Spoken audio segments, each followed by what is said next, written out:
ഞങ്ങൾക്കുള്ള നമുക്ക് എന്തോ കൊണ്ടുവന്നിട്ടുണ്ടോ? എന്താണ് ചെറിയൊരു സഞ്ചി കയ്യില്? അല്ല, സാധാരണ ഇവിടുന്ന് അങ്ങോട്ടാണല്ലോ മത്സരം കഴിയുമ്പോ തരാറ്. അതെ, ഞാനൊരു തറവാട്ടിൽ പിറന്ന ഒരാളായതുകൊണ്ട് ഇങ്ങോട്ട് കുറച്ച് സാധനം കൊണ്ടു. തറവാട്ടിൽ പിറന്ന ആൾ എന്താണ് കൊണ്ടുവന്നിരിക്കുന്നത്? അത് പറയാം.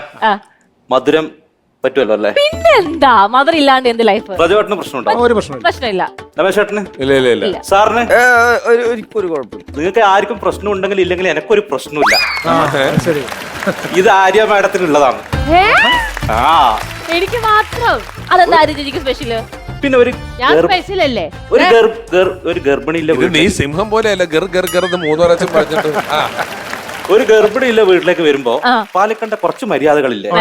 എനിക്ക് പിന്നെ ഇത് ഇഷ്ടം പോലെ ചെയ്ത് പരിചയമുണ്ട്. കാരണം എനിക്ക് 3 ഭാര്യ ഒരു മോനും ഉള്ളതാണ്. സോറി, ഒന്ന് കട്ട് ചെയ്യണേ. ഇതെന്റെ 4ാമത്തെ ഭാര്യ അറിയും. മാഡം, സാറേ, നിങ്ങൾ രണ്ടാളും കേൾക്കണം. ഇത് ആപ്പിളാണ്. അതങ്ങനെ ആപ്പിളൊന്നും അല്ല പ്രജോട്ടത്. ഇത് ഐസക് ന്യൂട്ടന്റെ തലയിൽ വീണ ആപ്പിളില്ലേ, ആ പാരമ്പര്യത്തിൽപ്പെട്ട ആപ്പിളാണ്. അത് ശരി. ബേബി സാറിന്റെ ഭാര്യക്ക് അങ്ങനെ കൊടുക്കാൻ പറ്റൂല്ലോ. ബേബി സാറിന്റെ തല വീണ ഒറ്റ ആപ്പിളാണ് ആര്യ. അല്ലെ അമൃതേ, ആ ആപ്പിള് മേടിച്ചിട്ട് ആര്യക്ക് കൊണ്ട് കൊടുത്ത് അവൻ ചെയ്തോളും. ഞാൻ കൊടുത്തേക്കാം. അല്ല, ഒരു മിനിറ്റ്, ഇത് ഉണങ്ങിയ ആപ്പിളാണ്. ഇതെങ്ങനെ കഴിക്കാന്? ഞാൻ നേരത്തെ പറഞ്ഞല്ലേ, AD 1687 ആപ്പിൾ ഐസക് ന്യൂട്ടന്റെ കാലത്തുള്ളത്. അത് പിന്നെ ഉണങ്ങിയല്ലിരിക്കും. സത്യം. നമുക്ക് പെർഫോമൻസിലോട്ട് പോയാലോ? ഏതായിരുന്നു വർഷം? AD 1687. അവിടുന്ന് 100 കൊല്ലം പഴക്കമുണ്ട് ഈ വിറ്റിന്. സൂപ്പർ. ആപ്പിൾ അവിടെ നിൽക്കട്ടെ, തട്ടിക്കോട്ടോ, ഒന്നും നോക്കണ്ട, ഗംഭീരാക്കിക്കോ. ചേട്ടാ, എന്തൊക്കെ ഒരു പ്രശ്നം എന്ന് വെച്ചാല്, എന്റെ മനസ്സിലൊരു പോസിറ്റീവ് ചിന്ത ഇങ്ങനെ ഫോക്കസ് ചെയ്ത് നിർത്തിക്കഴിഞ്ഞാല് ഉടൻ തന്നെ മനസ്സ് മാറിയിട്ട് ഏതെങ്കിലും വൃത്തികെട്ട വാരികേറെ സെന്റർ പേജിലേക്ക് പോകും. അത് ഞാൻ ഒരു രോഗമാണോ എന്ന് അറിയാൻ വേണ്ടിയിട്ട് ഞാൻ ഡോക്ടർക്ക് പോയിട്ടാകുമ്പോ ഡോക്ടർ പറഞ്ഞിട്ടുണ്ടല്ലോ, വാസ്തവത്തില് ഇത് ഒരു രോഗം തന്നെയാണ് മുകേഷേ. ഇതിന് ഒറ്റ ചികിത്സയില്ലു, കല്യാണം. അങ്ങനെ എന്റെ കല്യാണ ചിന്ത ഇങ്ങനെ നൂറിൽ നിൽക്കുന്ന സമയത്ത് ഞാൻ ഇങ്ങനെ പാടത്ത് ക്രിക്കറ്റ് കളിക്കാൻ വേണ്ടി പോയി.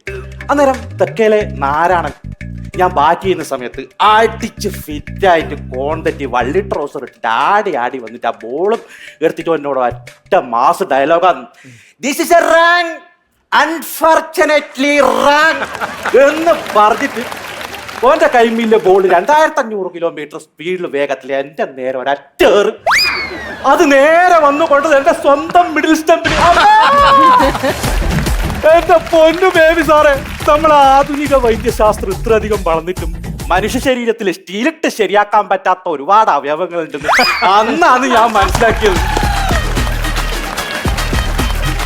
ശരിക്കും പറഞ്ഞു കഴിഞ്ഞാലുണ്ടല്ലോ, സ്റ്റെമ്പ് പോയ അണ്ണാനെ പോലെ ഞാനിങ്ങനെ നിൽക്കുന്ന സമയത്തുണ്ടല്ലോ, ആണ് എന്റെ കല്യാണത്തിന് ആദ്യമായിട്ട് പത്രാളി സുമേഷ് വീട്ടിലേക്ക് വരുന്നത്.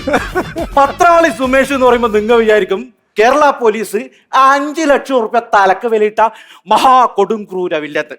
അല്ല, നേരെ മറിച്ചിട്ട് സുമേഷിന്റെ തലക്കകത്തുനിന്ന് ആമസോൺ ഗാർഡിലേക്ക് പറന്നുപോയ ഒരു പറ്റം കിളികളെ റിട്ടേൺ സുമേഷിന്റെ തലയിലേക്ക് തന്നെ കൊണ്ടുവരാൻ വേണ്ടിയിട്ട് ഡോക്ടർ കുൽക്കർണി അഥവാ കുൽക്കർണിക്ക് കൊടുത്ത ഡോക്ടർ ഫീസാണ് 5 ലക്ഷം റുപ്യ.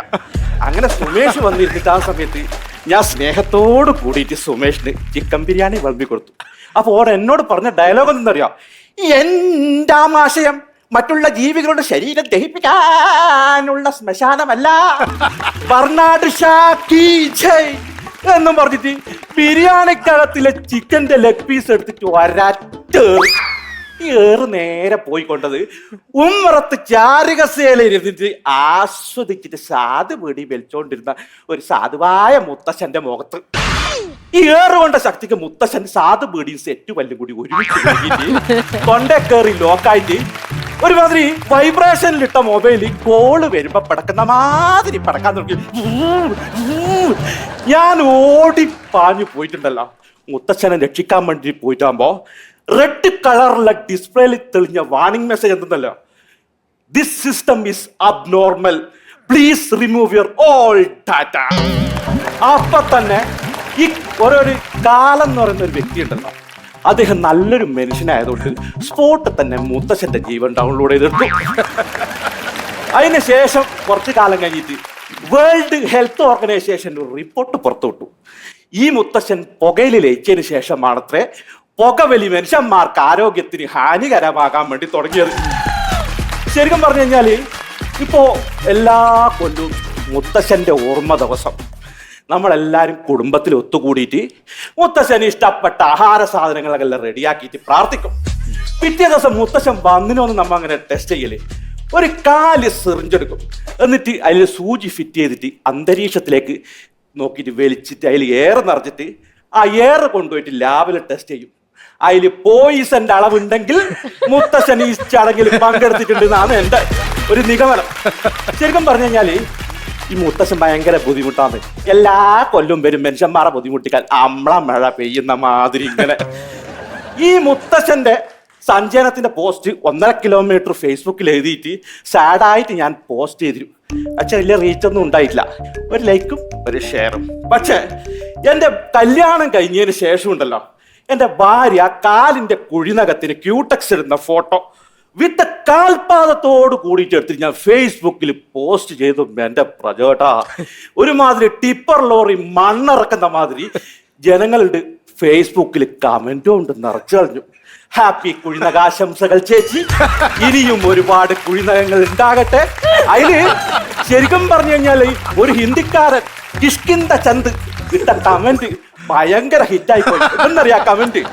സുന്ദർ കുഴിനക് ചെന്നൈയിൽ നിന്ന് വേലുപ്പാണ്ഡ്യൻ ഇട്ട കമന്റ് എന്നറിയാം. അക്ക ഉഗ കുഴിനക സൂപ്പറാ ഇருக்கு, ബട്ട് ക്യൂടെക്സ് പോടാതുങ്കോ ലിങ്ക് അണപ്പുങ്കോ. ഇപ്പോഴും വേലുപ്പാണ്ഡ്യൻ ചെന്നൈയിൽ ഈ കുഴിനകത്തിന്റെ ലിങ്കും കാത്ത് കിടക്കുകയാണ്. ഇത് കണ്ടിട്ട് ഒരു ഓൺലൈൻ ചാനൽ എന്റെ ഭാര്യക്ക് ഒരു ഇന്റർവ്യൂ കൊടുത്തു. അതിന് കൊടുത്ത ക്യാപ്ഷൻ എന്നറിയാം? കുഴിനകത്തിലൂടെ ലോകം അറിഞ്ഞ കലാകാരി. ശരിക്കും പറഞ്ഞു കഴിഞ്ഞാല് എനിക്ക് ഇന്നും മനസ്സിലാവാത്ത കാര്യം, ഈ കുഴിനകവും കലയും തമ്മിൽ എന്ത്? Thank you.